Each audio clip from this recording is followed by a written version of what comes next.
नमस्कार दोस्तों, आज की बुद्ध नैतिक कहानी में आपका स्वागत है।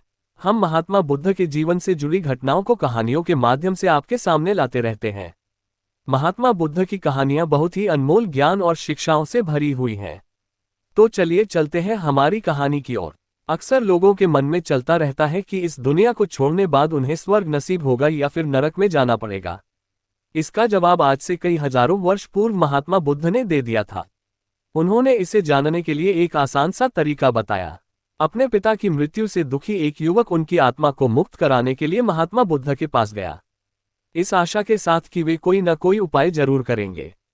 युवक की बात सुनकर महात्मा बुद्ध ने उसे एक कलश में पिता की अस्थियां और दूसरे में पत्थर भर लाने को कहा।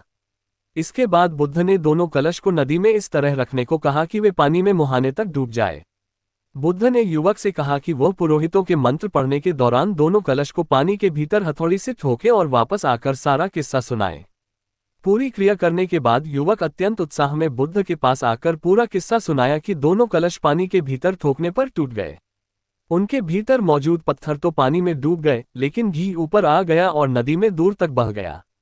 बुद्ध ने कहा कि अब तुम जाकर पुरोहितों से कहो कि वे प्रार्थना करें कि पत्थर पानी के ऊपर आकर तैरने लगे और घी डूब जाए। ये सुनकर युवक चकित रह गया और बुद्ध से बोला कि आप कैसी बात कर रहे हैं?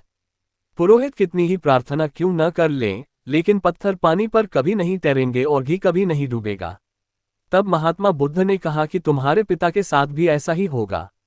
यदि उन्होंने अपने जीवन में शुभ और सत्कर्म किए होंगे तो उनकी आत्मा स्वर्ग को प्राप्त होगी। यदि उन्होंने त्याज्य और स्वार्थपूर्ण कर्म किए होंगे तो उनकी आत्मा नरक में जाएगी।